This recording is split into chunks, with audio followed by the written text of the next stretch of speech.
I still remember the sound of the rain that night, steady, cold, unforgiving. It was the kind of rain that soaks through your clothes and settles into your bones. My grandfather stood on the porch shoulders, slumped his shoes already dark with water. He didn't raise his voice. He didn't beg. He just waited. My father didn't. He slammed the door shut with a finality that echoed through the house, as if wood and glass could erase blood and history. Inside, everything stayed warm and dry. Outside, an old man walked away in silence. We all told ourselves the same thing: it wasn't our problem. The house was my dad's. The rules were his. The power was clear. Or so we thought. Because years later, I learned something that turned that night inside out. A truth hidden in plain sight. Names on paper. Dates. Signatures. Proof that silence can outlast arrogance, and that ownership isn't always what the loudest person claims it to be. This isn't a story about shouting back. It's about what happens when the truth finally speaks. Growing up, our family had an unspoken order, one that never needed to be written down because everyone knew their place. At the top was my father. He wasn't just the head of the household, he was the final word, the man whose decisions ended conversations before they began. The house we lived in, a two-story place in a quiet American suburb, was treated like an extension of his authority. Wide front porch, trimmed hedges, a long driveway he insisted on keeping spotless. Everything about it said stability, control, ownership. At least that's how it was presented. My mother rarely challenged him. She moved through the house quietly, managing routines, smoothing tensions before they could rise. If my father spoke sharply, she would redirect the conversation or busy herself in the kitchen. It wasn't submission, exactly more like survival. My siblings followed the same pattern. We learned early that agreement made life easier, silence made it peaceful. And my grandfather, he existed on the margins of this order, spoken about more than spoken to. When I was younger, I was told he was difficult, that he had made poor decisions, that my father had stepped in, taken responsibility, and built something better. Grandpa lived alone a few towns away in a small rented place and visited rarely. When he did, it was always brief. A holiday lunch, a birthday, never overnight, never unplanned. My father would sigh whenever Grandpa's name came up, as if just mentioning him was an inconvenience. "I've done enough," he'd say. "Some people never learn. No one ever asked what that meant. We didn't need to." The message was clear. Grandpa was a chapter already closed. I accepted this narrative for years. It was easier that way. When you grow up inside a version of the truth repeated often enough, it becomes the truth. Or at least it feels like one. Still, there were moments, small, easily dismissed moments that never quite fit. Like the way my grandfather would look at the house when he visited. Not with envy, not with resentment, but with something quieter, familiar, almost protective. His eyes would linger on the foundation, the porch steps, the old oak tree in the yard. Once I caught him running his hand along the wooden railing like he was greeting an old friend. Or the way he never argued back when my father corrected him. Even when the correction was wrong, Grandpa would just nod, a faint smile on his face, as if there was no need to explain himself. At the time, I read it as defeat. Now I know it was patience. The night everything changed, though, I didn't realize it yet, came during a stretch of relentless rain. I was in my late 20s then, still living at home to save money, still orbiting my father's gravity. That evening, the weather had worsened suddenly. Rain pounding the roof, wind rattling the windows. We were all inside, dry and warm, eating dinner when the doorbell rang. My father frowned. No one ever came by unannounced. When he opened the door, there was my grandfather, soaked through, holding a small, worn bag. Water dripped from the brim of his hat onto the porch. He looked thinner than I remembered. Older. Tired, but his voice was steady when he spoke. "I just need a few minutes," he said. The storm caught me off guard. The air shifted immediately. My father's jaw tightened. I saw embarrassment flash across his face. Embarrassment, not concern. He glanced back at us, then at the street, as if worried someone might see. "This isn't a good time," he replied. His tone was controlled but sharp. "You should have called." "I didn't want to bother anyone," Grandpa said. "I'll stand right here." I waited for my father to step aside, to let him in. It felt like the obvious next move. Instead, my father stepped forward and blocked the doorway. "You can't just show up like this," he said. "I have a family." The words landed heavier than the rain. I remember my mother freezing behind him, her hands clenched around a dish towel. My siblings stared at the floor. And I stood there silent, my heart pounding, feeling like a child again. Grandpa nodded slowly. I understand, he said. That was when my father slammed the door. The sound was loud enough to make me flinch. Through the window, I saw Grandpa pause for a moment, then turn away. His shoulders were already hunched against the rain as he walked down the steps and disappeared into the storm.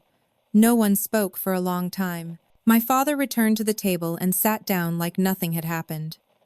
Some people never respect boundaries, he muttered. Then he picked up his fork. That night I lay awake listening to the rain, replaying the scene over and over. I told myself the same things everyone else did. That my father knew best. That Grandpa had brought it on himself. That the house, the rules, the power, those belonged to my dad. But something had cracked. For the first time I wondered why my grandfather hadn't argued. Why he hadn't raised his voice. Why he'd left without a fight.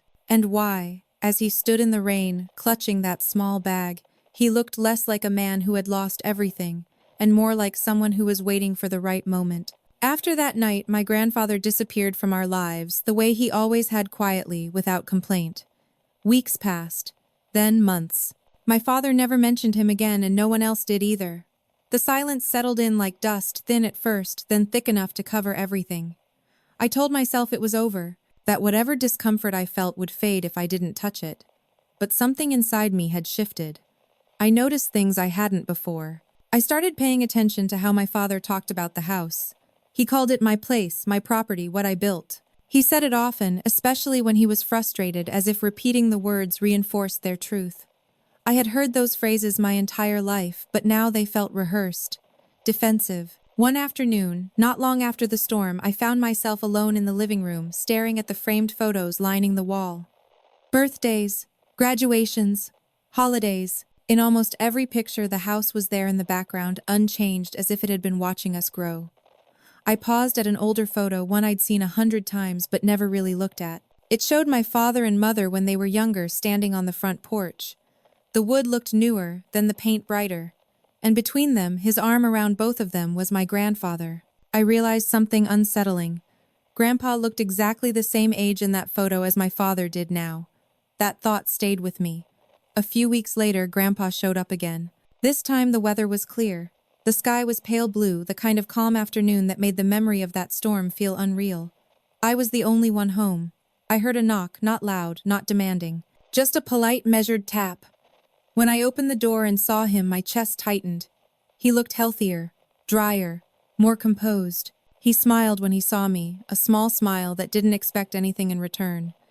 "I hope it's okay that I stopped by," he said. "I didn't see your dad's car." I hesitated, then stepped aside. "You can come in." He paused just for a second, as if surprised by the invitation. Then he nodded and walked in slowly, his eyes taking in the familiar space. The living room, the hallway, the stairs. He didn't comment, but I could tell he was absorbing every detail.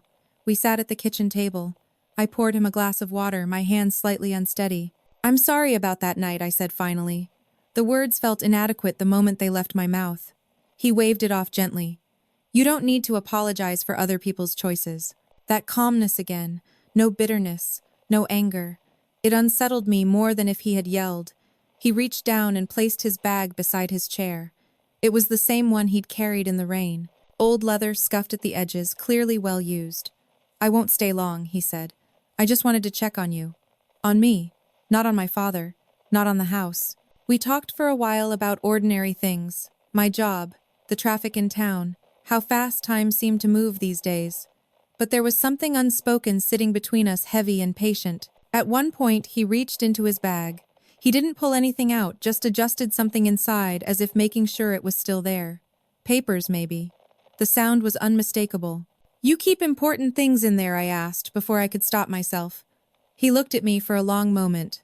Then he nodded. "Things people forget," he said. "Things that don't stop being true just because no one talks about them." Before I could ask what he meant, I heard my father's car pull into the driveway. The air changed instantly. Grandpa stood up. "I should go." "You don't have to," I said, though I wasn't sure I believed it. He smiled at me again, softer this time.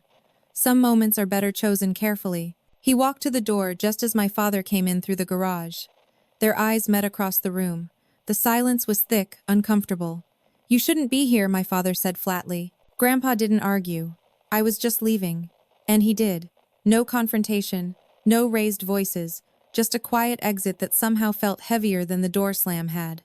That night I couldn't sleep. My thoughts kept circling back to the bag, to the way Grandpa had looked around the house, not like a visitor, but like someone revisiting a place that held memories deeper than ours. A few days later, curiosity got the better of me. I went down to the basement, a place my father rarely touched. Old boxes were stacked against the walls, labeled in faded marker. Holiday decorations, school projects, and one box marked simply, records. I told myself I was just organizing, that I had every right to know my family history. Still, my heart raced as I opened it. Inside were folders filled with yellowing papers, receipts, letters, old tax forms. I flipped through them slowly, carefully, until I froze. There it was, an address I recognized instantly. Our address. And beneath it, a name I had never seen connected to the house before. My grandfather's. The date was decades old, long before I was born, long before my father ever spoke about his property. I stared at the page, my hands trembling. I didn't fully understand what I was looking at, deeds, filings, legal language beyond my grasp, but one thing was clear. The story I had grown up believing was incomplete, and for the first time, I understood why my grandfather had stood in the rain without raising his voice. He wasn't powerless. He was waiting. The discovery in the basement didn't explode my world all at once. It seeped in slowly like water through a crack in the foundation, quiet, persistent, impossible to ignore. For days after I found those papers, I said nothing. I put everything back exactly where I'd found it, closed the box, and walked upstairs like I hadn't just seen something that rewrote our family story. But inside, nothing was the same. Every conversation with my father took on a new weight. When he talked about bills, repairs, or the value of the house, I heard something else beneath his words, a certainty that suddenly felt fragile. He spoke loudly, confidently, as if volume alone could hold reality in place. "This roof is my responsibility," he said one evening, while flipping through mail. "I've paid for every damn thing in this house." I watched him from across the room, remembering the document with my grandfather's name typed neatly at the top. I said nothing. Silence had always been my role. I stayed in it even as it pressed harder against my chest. The memory of that night in the rain came back to me often, the way my grandfather had stood there, soaked and still, the way my father hadn't hesitated before slamming the door. At the time, it had felt like a moment of cruelty. Now it felt like something else entirely, a mistake made in confidence without knowing the ground beneath his feet wasn't solid. I replayed it again and again in my mind, noticing details I'd missed before. My father hadn't looked angry. He'd looked embarrassed. That realization unsettled me more than anything else. A week later, the rain returned. Not as violent as before, but steady enough to darken the sky and dull the afternoon. I was alone in the house again, sitting at the kitchen table with my laptop open, pretending to work while my thoughts drifted. The doorbell rang. My heart jumped. I didn't need to look through the window to know who it was. When I opened the door, my grandfather stood there dry, this time holding the same worn bag.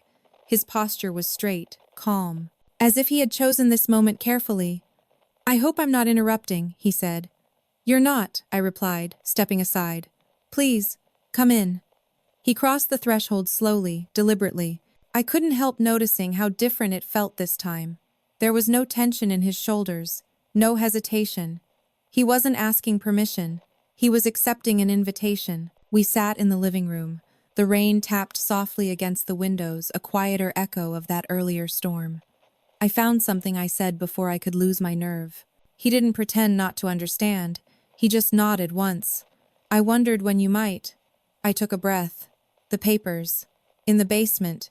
They had your name on them." He studied my face carefully, as if measuring not my words but my readiness. "And what did you think when you saw that? That I didn't know my own family?" I said honestly. He smiled, but there was sadness in it. That happens more often than people admit. I wanted to ask him everything at once, why my father acted the way he did, how long this secret had been kept, why Grandpa had never said anything. But the questions tangled in my throat. Instead, I asked the simplest one. "Why didn't you tell us?" He leaned back, folding his hands. "Because ownership isn't just about papers," he said. "It's about timing. About choosing the moment when the truth can stand on its own without being shouted down." I thought of the door slamming shut, of my father's certainty, of how sure he had been that night. Did he know? I asked. My dad. Did he know the house was yours? Grandpa looked toward the window, watching the rain slide down the glass. He knew enough to avoid asking questions. That answer chilled me. Before I could say, more headlights swept across the living room wall. My father was home. The familiar tightening returned, but this time it was different. It wasn't fear. It was anticipation. The door from the garage opened. My father stepped in, stopped short when he saw my grandfather sitting on the couch. "What is this?" he demanded. "I invited him," I said. My voice sounded steadier than I felt. My father turned to me surprised. "You had no right." Grandpa stood slowly. "It's fine," he said. "I was just stopping by." My father laughed, sharp and humorless. "You don't just stop by anymore. Not after last time." The room felt smaller. The rain outside grew louder. "You slammed the door on me," Grandpa said quietly. "In the rain." My father's face hardened. "This is my house. I decide who comes and goes." There it was again. The claim. The certainty. I watched Grandpa closely, expecting anger. Expecting confrontation. Instead, he reached for his bag. "I won't argue," he said. "Not today." He turned toward the door, and for a moment history seemed ready to repeat itself. I felt the familiar pull to stay silent, to let things play out the way they always had. But something inside me refused to let the door close the same way twice. "Dad," I said. He looked at me irritated. "What? Maybe you shouldn't be so sure," I said slowly. "About whose house this is?"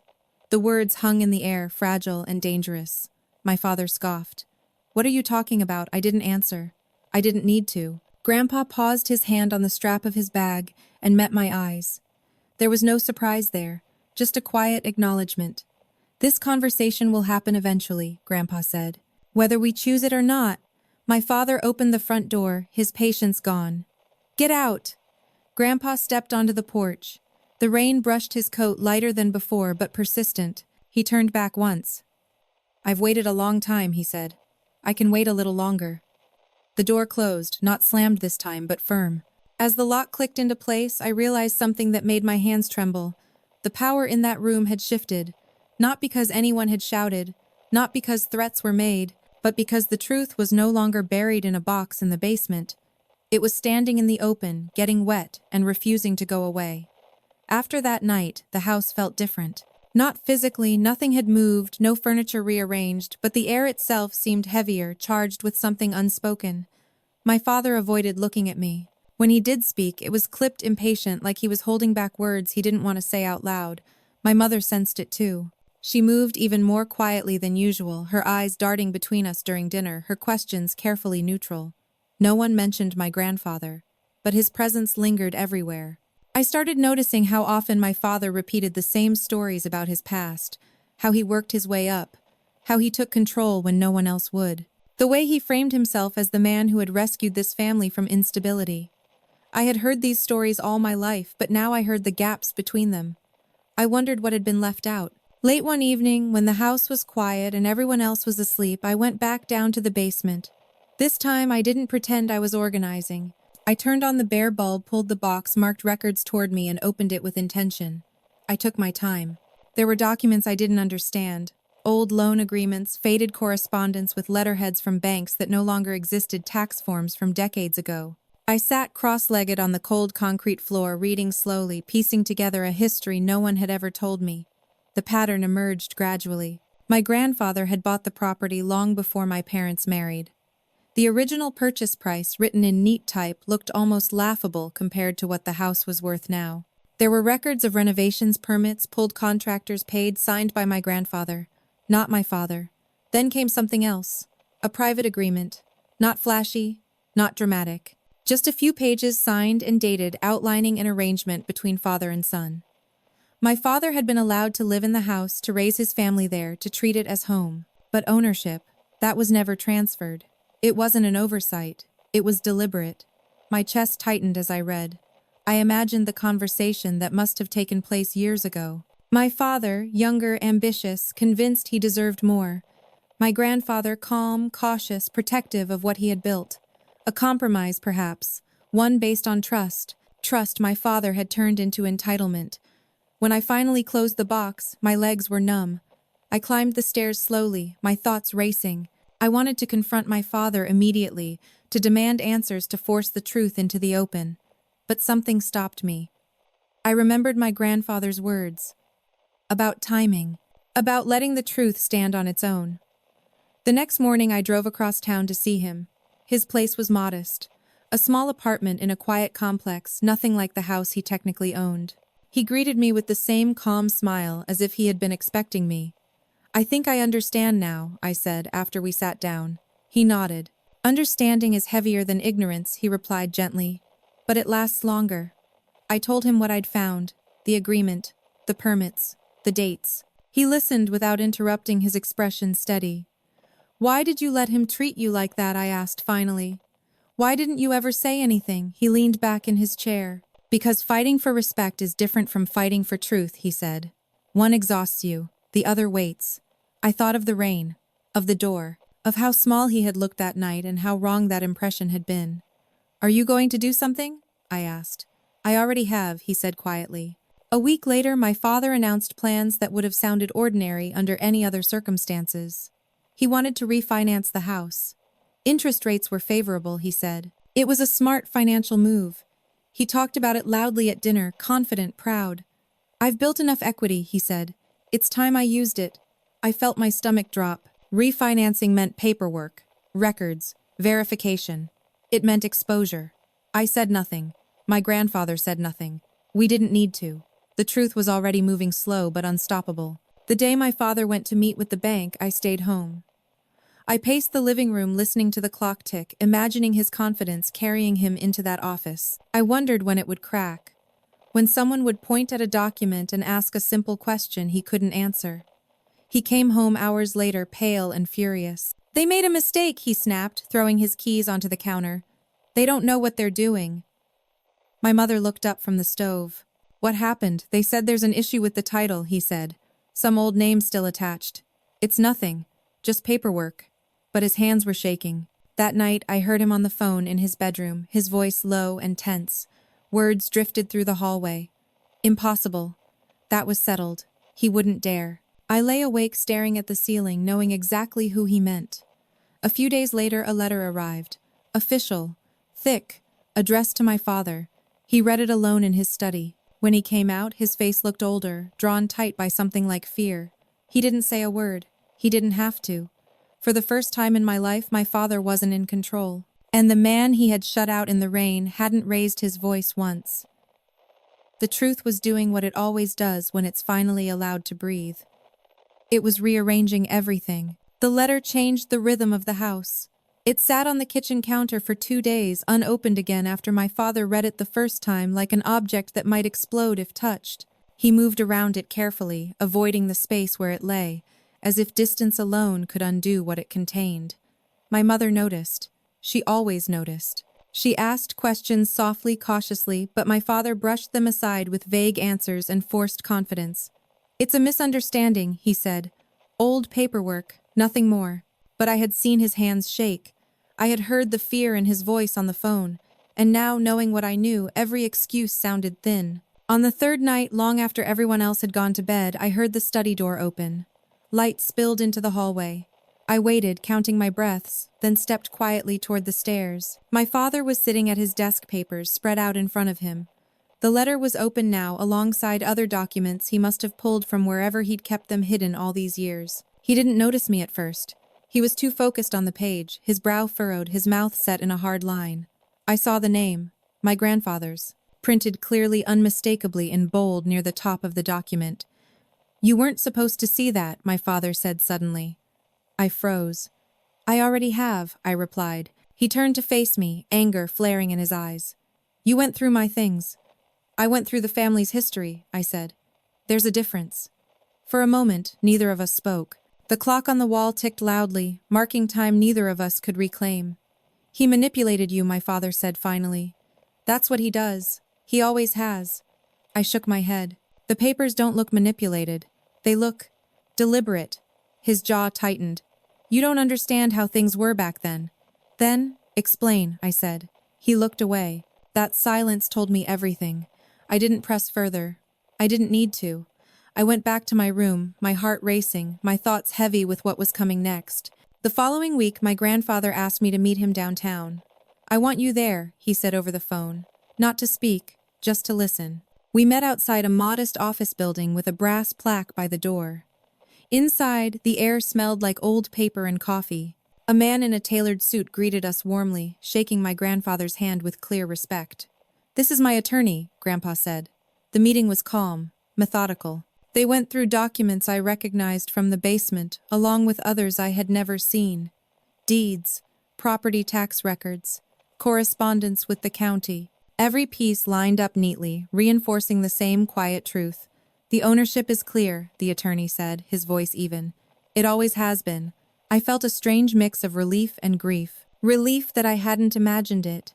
Grief for the years this truth had been buried, allowed to rot in silence. "Why now?" I asked when the attorney stepped out. My grandfather folded his hands. "Because your father crossed a line that couldn't be uncrossed," he said. "Not legally, personally. I thought of the rain, of the door, of the certainty with which my father had claimed ownership that night. He believed he could erase me," Grandpa continued. "But erasing the truth takes more than confidence." When my father was formally notified, served papers in a way that left no room for denial, the reaction was explosive. He came home that evening furious, pacing the living room like a caged animal. "He's trying to humiliate me," he shouted. "After everything I've done." My mother sat on the couch, hands clasped tightly in her lap. "Is it true?" she asked quietly. My father stopped. For a moment I thought he might finally tell the truth. Instead, he exhaled sharply. "It doesn't matter," he said. "I built this life. Papers don't change that. But papers did change things." The hearing was scheduled quickly. A public setting, neutral ground. Exactly the kind of place my grandfather had waited for. The morning of the hearing, the sky was clear. No rain, no storms. Just a bright, indifferent sun shining down on everything that was about to come apart. We sat in the courtroom in silence. My father stared straight ahead, his jaw clenched. My grandfather sat beside his attorney, composed hands resting calmly on his knees. I sat between my parents, feeling the weight of both generations pressing in on me. When the judge entered, the room rose, then settled. The proceedings were orderly, unemotional. Facts presented, documents submitted, dates confirmed. The judge's voice was steady as he reviewed the evidence. "According to the records, the property has remained under the original owner's name for over 40 years, he said. "There has been no legal transfer of ownership." My father shifted in his seat. "This court recognizes Mr. Harris," he nodded toward my grandfather, "as the rightful owner of the property." The words were simple, undramatic. They landed like thunder. My father stood abruptly. "That's not fair," he said. "I lived there. I paid for things. I raised my family in that house." The judge looked at him calmly. "Residence does not equal ownership," he replied, "and contribution does not override title." My grandfather said nothing. He didn't need to. In that moment, I understood something profound. Justice didn't look like shouting or triumph. It looked like paperwork read aloud in a quiet room, stripping power from the person who had relied on noise to hold it. When it was over, my father walked out without speaking to anyone. My mother followed, her face pale, her steps unsteady. I stayed behind with my grandfather. He looked at me, his eyes gentle. "Thank you for standing where you did," he said. "I didn't do much," I replied. He smiled. "You stood in the truth. That's more than most people manage." As we left the building, I realized the rain from that night long ago had finally stopped falling, and the man who had walked away soaked and silent had never been as powerless as we thought. The days after the hearing felt unreal, like living inside a house after an earthquake, everything still standing but nothing quite where it used to be. The ruling was public record now. There was no undoing it, no quiet way to pretend it hadn't happened. My father returned home that evening without his usual authority. He moved through the rooms like a guest who had overstayed his welcome, touching nothing, saying little. My mother tried to hold things together. She cooked dinner, set the table, asked neutral questions about work and errands. But the effort showed. Her hands trembled as she poured water. Her eyes lingered on my father's face, searching for something that wasn't there anymore. He didn't explode. That surprised me. I had expected shouting blame, maybe even threats. Instead, he withdrew. He spent long hours in the study door, closed phone pressed to his ear, speaking in low, urgent tones. I caught fragments when I passed by, words like appeal agreement, there has to be a way. There wasn't. The lawyer he contacted confirmed what he already knew. The paperwork was airtight. The agreement he had once relied on, informal, based on trust rather than law, offered him no protection now. Living in the house, paying for repairs, raising a family there, none of it changed ownership. Facts didn't bend for pride. A week later, my grandfather called me. "I'd like you to come by the house with me," he said. The house. He said it plainly, without emphasis, without bitterness, just a statement of fact. When we arrived, the driveway looked the same. The porch steps, the oak tree, everything unchanged. But the meaning had shifted entirely. My father wasn't home. My mother answered the door, surprise flickering across her face when she saw us together. "He's not here," she said quietly. "That's all right," Grandpa replied. "I just want to walk through." She stepped aside. As we entered, I felt a strange mix of familiarity and distance. This was the place I had grown up, yet suddenly it felt like a shared memory rather than a possession. My grandfather moved slowly, taking in each room, his footsteps measured. "I fixed that wall myself," he said softly, nodding toward the living room. "Back when your father was still in school." My mother listened, her expression unreadable. He didn't accuse. He didn't gloat. He simply remembered. In the kitchen, he paused, resting a hand on the counter. "I never wanted this to become a battle," he said, "but respect matters. Silence doesn't mean surrender." I understood then that this wasn't about reclaiming space. It was about reclaiming dignity. That evening, my father returned to find my grandfather sitting at the table. The tension was immediate, thick enough to choke on. My mother retreated to the sink, giving them space. I stayed. "We need to talk," Grandpa said. My father scoffed. "I think the court already did enough talking." Grandpa met his gaze calmly. "The court settled ownership," he said. "This conversation is about what comes next." My father laughed bitterly. "You're enjoying this." "No," Grandpa replied. "I'm finishing something I should have finished years ago." Silence followed. Heavy, charged. "I won't throw you out," Grandpa continued. "That was never my intention." My father's laughter died. He looked up sharply. "What? You and your family can stay," Grandpa said. "For now. Under clear terms. Written ones." My father's pride flared instantly. "I don't need your charity." "This isn't charity," Grandpa said. "It's structure, something we lacked before." The irony wasn't lost on me. Grandpa slid a folder across the table. Inside were documents, clear, precise, legal, a lease agreement, fair market terms, boundaries defined in ink instead of assumption. "You want me to pay rent," my father said, disbelief thick in his voice. "I want us to stop pretending," Grandpa replied. "Pretending built this mess." My father stood abruptly. "I built this life. And I built the foundation you stood on," Grandpa said quietly. That ended the conversation. My father refused to sign. He stormed out, slamming the door behind him, not at Grandpa this time, but at reality itself. Days passed, then more. Without ownership, my father's confidence unraveled quickly. Bills he had ignored now carried different weight.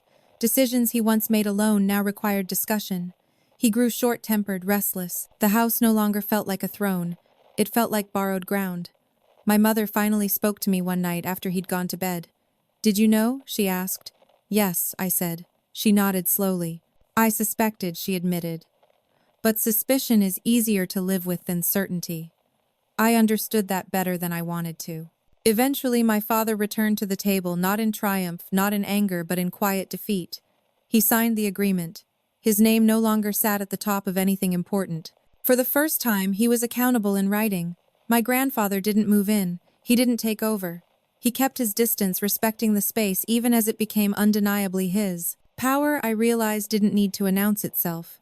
As for me, something inside had settled. I hadn't raised my voice. I hadn't chosen sides loudly. I had stood where the truth stood and let everything else rearrange itself around that. The door that once closed in the rain had led here not to chaos, but to clarity. And clarity, though painful, was finally honest. Once the agreement was signed, the house entered a strange in-between state. Nothing looked different, yet everything felt provisional, like a place waiting for a decision it already knew the answer to. My father kept the paper folded inside a drawer in the study as if hiding it could lessen its power. But the document had already done its work. The illusion of absolute ownership was gone, and with it much of the certainty my father had worn like armor. He tried to reclaim it in public. A month after the hearing, he announced a neighborhood meeting. He said it was about community improvements and future plans. He printed flyers, spoke loudly on the phone, and walked around with the old confidence I recognized. I understood what he was doing. If he couldn't control the law, he would control the narrative. "This place has always been mine to manage," he said at dinner one night, his voice deliberately casual. "People expect leadership." I said nothing. Neither did my mother. The meeting was held in the open, right on the front lawn, under the oak tree my grandfather had planted decades earlier. Folding chairs lined the grass. Neighbors arrived, chatting curious. My father stood near the porch, smiling, shaking hands, gesturing toward the house as if it were a stage built for him alone. My grandfather came too. He arrived quietly, walking up the driveway without announcement. He wore a simple jacket, his hands empty this time, no bag, no papers visible. He didn't stand beside my father. He stood slightly apart near the edge of the lawn where people could see him but not immediately place him. I watched my father notice him. The smile on his face faltered for half a second, then returned tighter than before. He cleared his throat and began. He talked about rising property values, about responsibility, about how he had maintained this place for years. The words flowed easily practiced. Heads nodded. People listened. Then someone asked a question. "So, are you planning to sell?" a neighbor asked. "With the market the way it is, that property must be worth a lot." My father hesitated just a beat too long. "We're exploring options," he said. "Ultimately, it's my decision." That was when my grandfather spoke. "Actually," he said calmly, "it isn't." The sound of his voice cut through the murmurs like a blade. Not loud, not aggressive, just clear. Every head turned. My father stared at him, disbelief flickering into anger. "This isn't the time," he hissed under his breath. "It's the right place," Grandpa replied, "and the right moment." He didn't raise his voice. He didn't accuse. He simply addressed the group. "I'm the legal owner of this property," he said. "I have been for over 40 years. The lawn went silent. My father stepped forward. "That's not true," he snapped. "This is my home." "It's your residence," Grandpa said evenly. "Not your property." People shifted in their chairs. Someone whispered. Another neighbor glanced between them, confused. "This has been settled in court," Grandpa continued. "Public record." My father laughed sharply. "You're embarrassing yourself." "I was embarrassed once," Grandpa said, his gaze steady, "standing in the rain while you shut the door. I won't repeat that mistake." The words landed hard. I watched the neighbors' expressions change, curiosity giving way to understanding. This wasn't a family disagreement. This was something deeper, something documented. My father's face flushed. "You planned this," he accused me later, but in that moment he could do nothing. He had chosen a public stage. The truth had followed him there. A woman from down the street spoke up. "Is that true?" she asked, looking at my father. About the ownership, he opened his mouth, closed it, then forced a smile. "There are details being sorted out." Grandpa nodded. "They're already sorted." He didn't pull out papers. He didn't need to. The authority in his voice came from certainty, not props. The meeting dissolved quickly after that. People made polite excuses, chairs folded, conversations hushed. My father stood alone on the porch, the image of command he'd tried to project collapsing under the weight of a single sentence. Later that night, he confronted me in the kitchen. "You let him humiliate me," he said. "I let him tell the truth," I replied. He slammed his hand on the counter. "In front of everyone." "You chose the audience," I said quietly. For a long moment, he said nothing. Then, with a bitterness that surprised even me, he laughed. "So that's it," he said. "He wins." I shook my head. This was never about winning. He didn't understand that. Maybe he never would. What followed was not an explosion, but an erosion. Invitations stopped coming. Neighbors became cautious, polite, but distant. The authority my father had relied on, the kind built on assumption rather than legitimacy, drained away quietly. My grandfather didn't take advantage of it. He didn't move into the house. He didn't issue ultimatums. He simply remained present, visible, undeniable.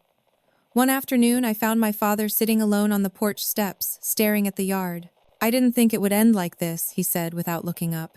"Neither did he," I replied. He finally looked at me. His eyes were tired, older than I remembered. "I thought owning something meant no one could take it from you," he said.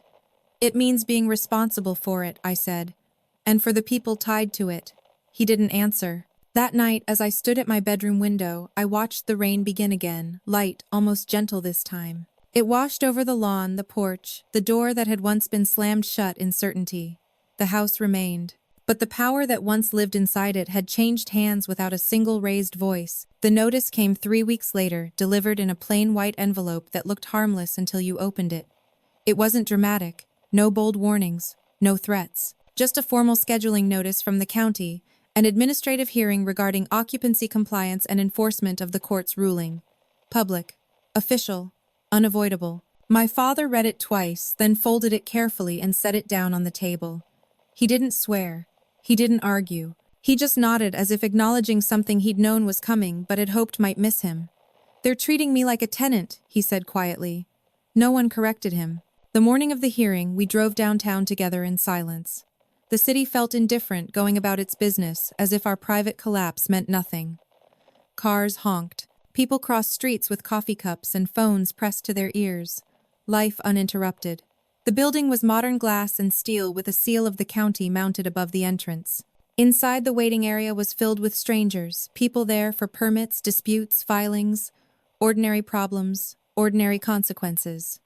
My grandfather arrived on his own. He didn't sit with us. He didn't avoid us either. He took a seat a few rows away, hands folded, posture calm. He looked smaller than my father somehow, but steadier, like a weight that didn't need to be large to be immovable. When our case was called, we stood. The room was modest. A long desk at the front, an official seated behind it, a county attorney to one side. No jury, no theatrics, just process. The official began by summarizing the situation. Ownership established. Occupancy clarified. An agreement offered and signed. Terms outlined. Missed deadlines noted. My father shifted beside me, his discomfort obvious. "This hearing is to confirm compliance and determine next steps," the official said. "We'll begin with the owner." My grandfather stood. He spoke slowly, clearly, without embellishment. He referenced dates, documents, and the signed lease agreement. He explained his intention not to displace, not to punish, but to formalize boundaries that had been ignored too long. "I allowed assumptions to replace clarity," he said. "That was my mistake. I'm correcting it now." The official nodded, making notes. Then it was my father's turn. He stood stiffly, jaw tight. When he spoke, the confidence that once defined him was gone. What remained was frustration wrapped in justification. "I lived there for decades," he said. "I maintained the property. I raised my family there. That should count for something." "It does," the official replied calmly. "It counts as residence, not ownership." My father's voice rose. "So, I'm just supposed to accept that." The county attorney spoke for the first time. "You accepted it when you signed the agreement." The paper slid across the desk. My father's signature stared back at him, undeniable. Silence filled the room. The official looked at my father. "The terms are clear. You are permitted to remain under the agreement provided you comply. Failure to do so will result in enforcement actions." There it was. No judgment, no shame, just consequence. My father swallowed. "And if I don't, then you vacate," the official said. "That's not a punishment. That's procedure." I felt my chest tighten, not with fear, but with finality. The hearing ended quickly after that.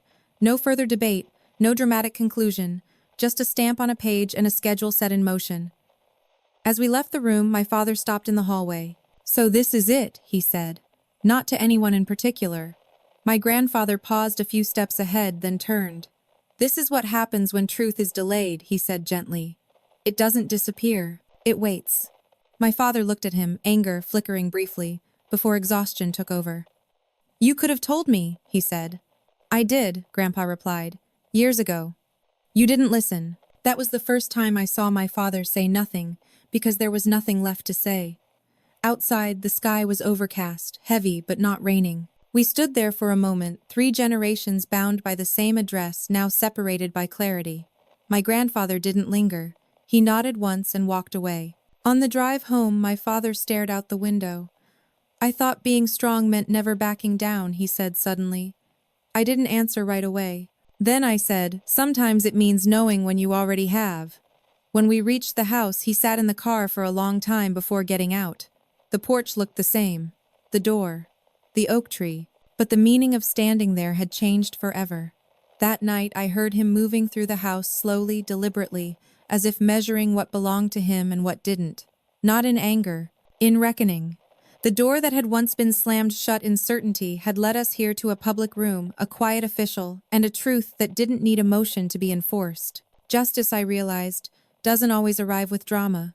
Sometimes it arrives with a clipboard, a signature, and the calm understanding that pretending is over. After the county hearing, the house fell into a kind of quiet I had never known. Not the comfortable silence of routine, but the careful stillness that comes after something irrevocable. Every sound felt louder: the creak of the stairs, the hum of the refrigerator, the click of the thermostat turning on at night. It was as if the house itself was listening, adjusting to a truth it had always known, but had never been allowed to speak. My father changed in ways that were subtle at first. He woke earlier, left later.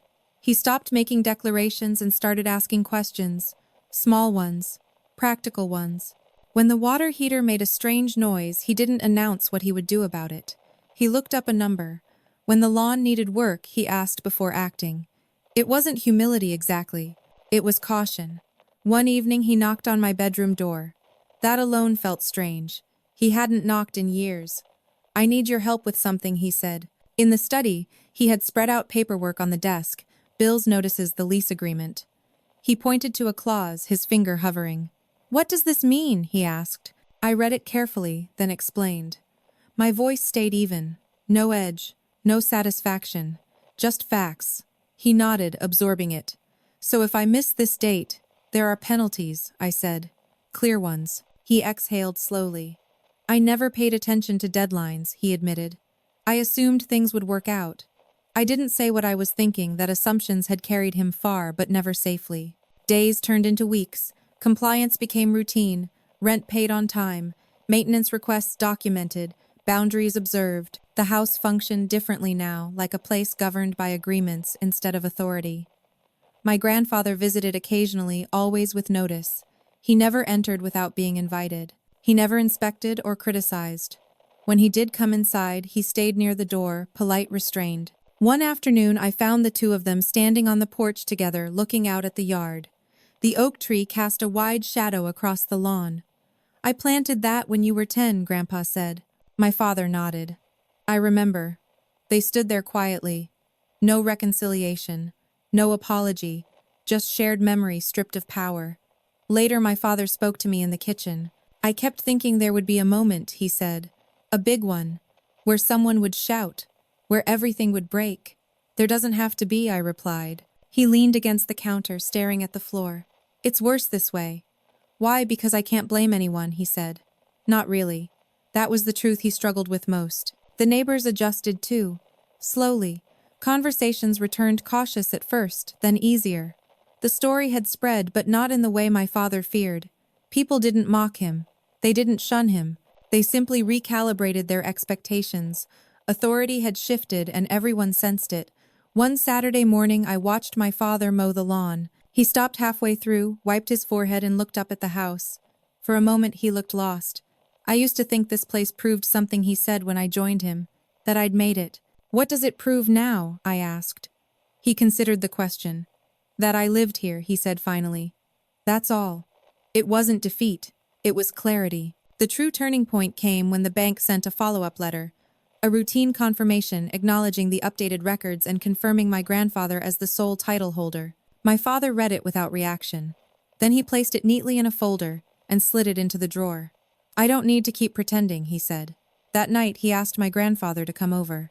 I stayed in my room, listening to the muffled cadence of their voices. No raised tones, no slammed doors, just two men finally speaking without illusions. Later, Grandpa knocked on my door. "He's going to move," he said quietly. "When soon?" he replied. "He needs space that isn't tied to what he thought he owned." I nodded. I understood that more than I expected to. The weeks that followed were careful and deliberate. Boxes packed, items sorted, some things left behind intentionally. My father didn't rush. He moved like someone finally respecting time instead of trying to outrun it. On his last night in the house, the rain returned.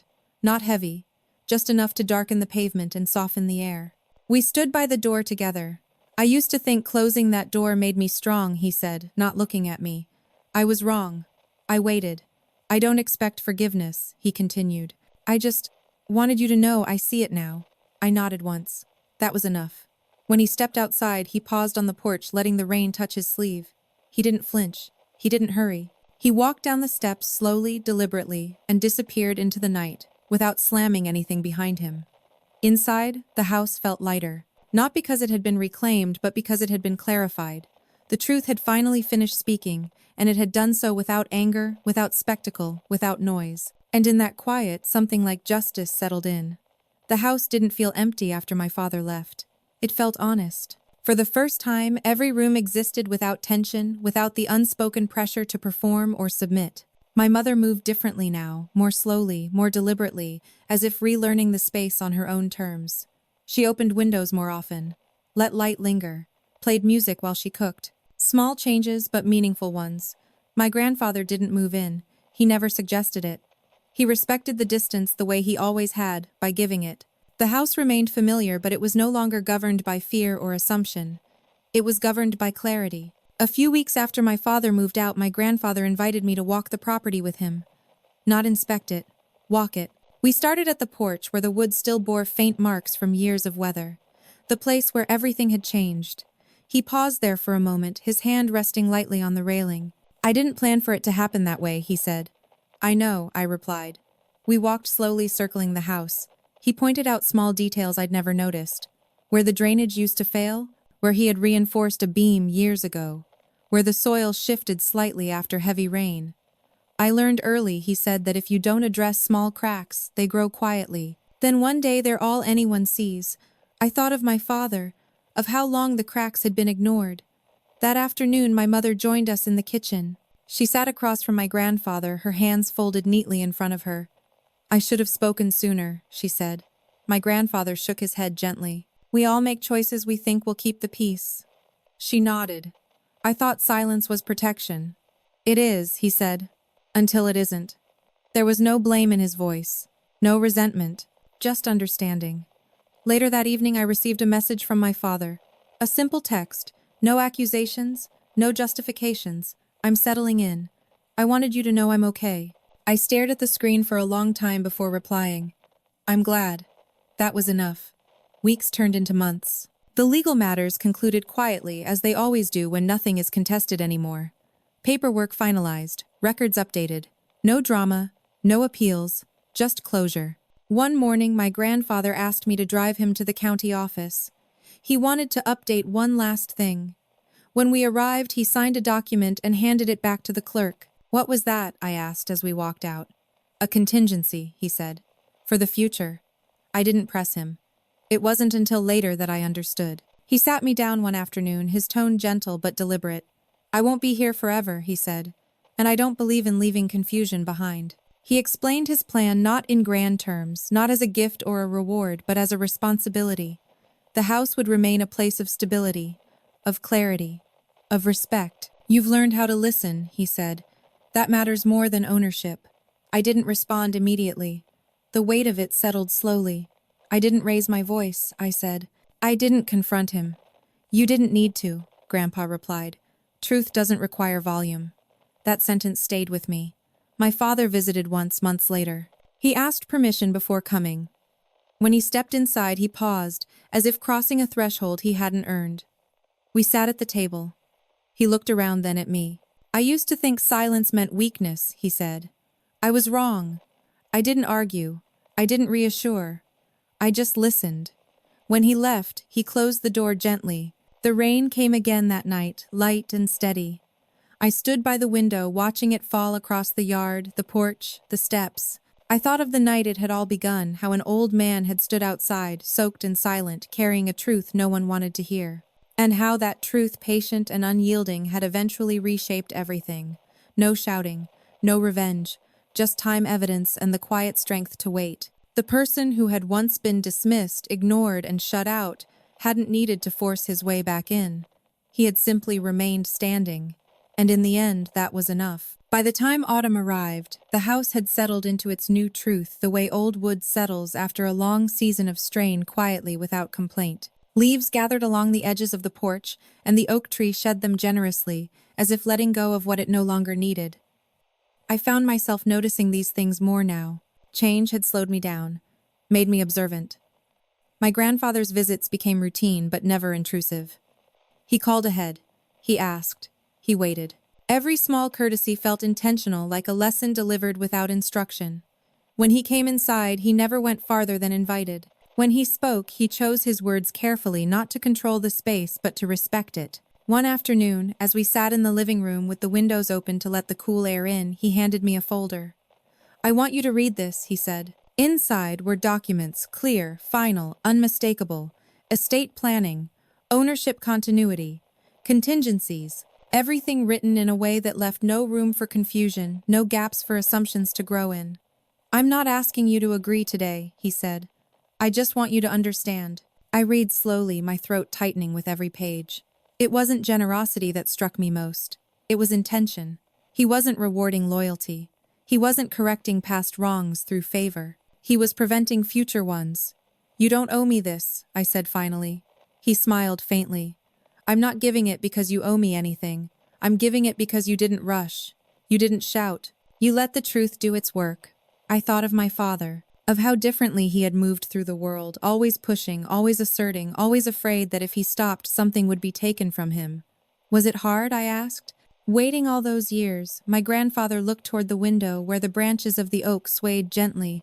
"Harder than fighting," he said, "but safer." That word stayed with me. Safe. For so long, our family had mistaken control for safety, volume for strength, ownership for worth. We had lived inside that confusion without questioning it, because questioning it would have required us to sit with discomfort. My grandfather had done that sitting. For decades. The realization humbled me. A few weeks later, my father called. "I heard you've been spending time with him," he said. "Yes," I replied. There was a pause. Then, quieter than I expected, "I'm glad."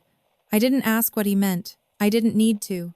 We spoke briefly about work, about the weather, about nothing important. When we hung up, I felt no tension, no guilt, just acceptance. He came by once more before winter set in, not to argue, not to reclaim anything, just to see the place again. He stood in the doorway, hands in his pockets, looking around with a kind of restrained nostalgia. "I used to think this house made me," he said. "Turns out I was just living in it." He looked at me. "Take care of it." "I will," I said. He nodded once and left. As the door closed behind him, softly, carefully, I realized how much meaning a door can carry. How it can separate, protect, exclude. How closing it can be an act of cruelty or of respect, depending on what's behind it. The memory of that night in the rain returned as it always did. But it felt different now. Less sharp, less heavy. The injustice hadn't been erased, but it had been answered. Not with shouting, not with punishment, but with clarity. On the first cold night of winter, the rain came again. I stepped onto the porch and let it fall around me, light but persistent. I stood where my grandfather had once stood, soaked and silent, carrying the weight of a truth no one wanted to face. I understood it now. Silence isn't weakness when it's chosen. Waiting isn't surrender when it's anchored in truth. Inside the house was warm, stable, honest. For the first time, I didn't feel like I was borrowing space from someone else's certainty. I felt grounded, upright, unafraid of what papers might say or what voices might claim. The person who had once been shut out had never needed to force the door open. He had simply known it would open in time. And now, standing there as the rain traced quiet lines across the porch, I felt something settle deep in my chest. Not triumph, not relief, but peace. The kind that comes only when the truth has finished its work. There's a lesson I've carried with me long after everything settled, and it's one I didn't learn from a victory speech or a dramatic confrontation. I learned it from watching someone endure quietly when it would have been easier to shout. We often believe that being heard means being loud, that standing up for yourself requires force. But real life doesn't always work that way. Sometimes the strongest people are the ones who refuse to twist the truth just to win an argument. They wait. They document. They stay grounded while others burn themselves out, trying to control a story that was never fully theirs. Silence, when chosen with intention, isn't weakness. It's discipline. It's the decision to trust that truth doesn't need help to survive. It only needs time and the courage not to bury it. And justice, when it finally arrives, is rarely dramatic. It's quiet, almost anticlimactic. But it changes everything. If you've ever been underestimated, if you've ever been dismissed because you didn't fight back loudly enough, if you've ever felt like your patience was mistaken for powerlessness, this story is for you. I'd really love to hear from you.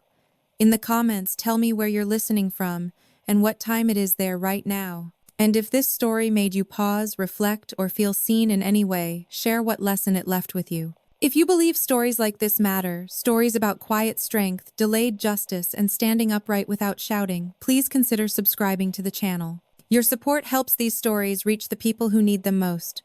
Thank you for listening.